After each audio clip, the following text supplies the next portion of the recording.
When the Minnesota Vikings pulled off the blockbuster trade right before the season for Jaguars franchise tagged edge rusher Yannick the Freak Ngakoue, a lot of Vikings fans we were like, woo, Vikings have the best edge rushing duo in the NFL, Yannick and Danielle. Now, we didn't know that it was actually Yannick instead of Danielle because we still had hope because it was just a tweak. It's a little tweak, right? But Ngakoue has frankly been a godsend for the Vikings because could you imagine how bad the Vikings defense would be without Yannick?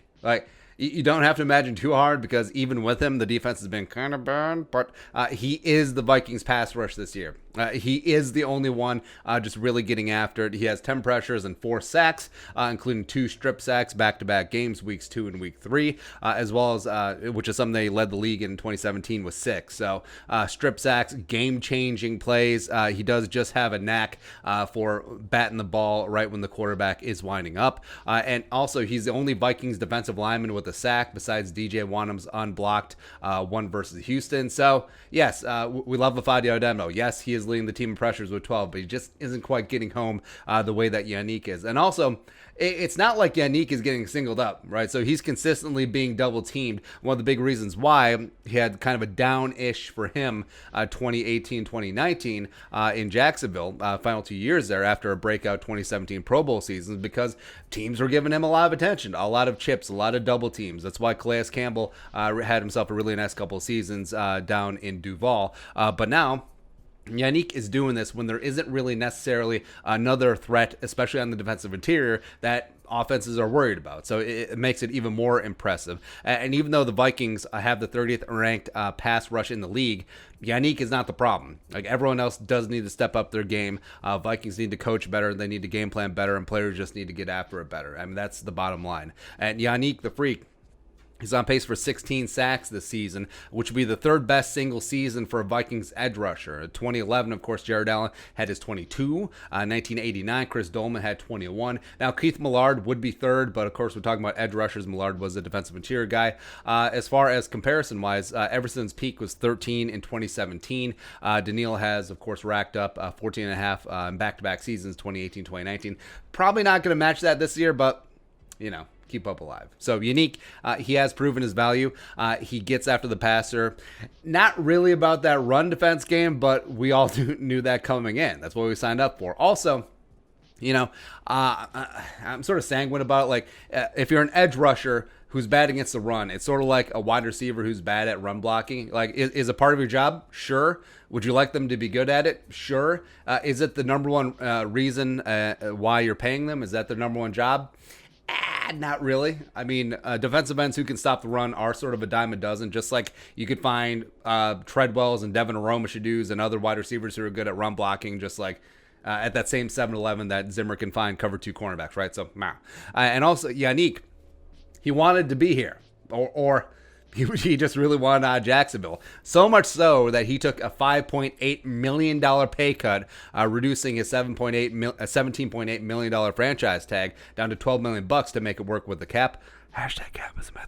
Yeah, because, of course, Rob Brzezinski, Thug Life.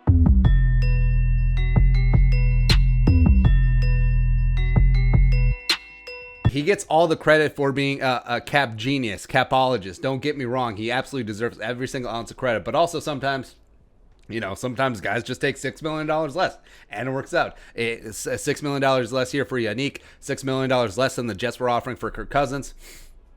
Sure took the money, bro. But anyways, I digress there. Also, it's very important to note that with the agreement to reduce the salary, there was no tag clause. So the Vikings can franchise tag Yannick in 2021 if they can't come to terms on a long-term deal. Now, it's TBD if it's just a straight-up franchise tag or if this modified reduced salary does count as a franchise tag year. And then the Vikings, if they tag him next year, it would be the second tag in a row, which would automatically trigger a 20% pay raise. So TBD there. But again, we'll cross that bridge when we get to it. But I think Yannick has shown that he's worth it, or that or a long-term deal, because it is still a passer and get the passer league. And also, as the NFL juices the game up more and more and relaxing rules and creating rules that favor the offense, especially the passing game and the quarterback more and more, guys who can consistently get home and get heat like Yannick will become more and more valuable. It just is what it is. Plus, Yannick and a healthy Danielle Hunter would be the best edge rushing duo in the NFL, no cap. Plus, you throw in a Fadi, who could also do some work on the interior. Plus, DJ Wanham, who's come along very nicely. You go 4 deep at edge rusher. Woo! Let's go. Now, for a long-term deal, is Yannick going to get that $25, $27 million per year like a Myles Garrett, like a Joey Bosa? I don't see it right now, right? And also, did he really reportedly turned down a $19 million per year extension from Jacksonville?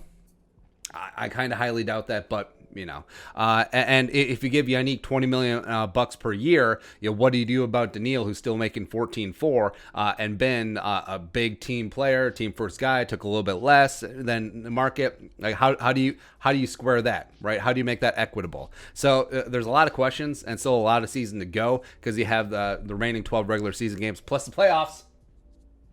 But it's certainly a good problem to have. Like, Yannick is learning more and more of the defense, looking more and more comfortable every single week, becoming more ingrained in the game plan. And Andre Patterson loves him. But, of course, Andre Patterson loves everyone because he's just a good dude. But, he's obviously the most talented defensive lineman on the team by far.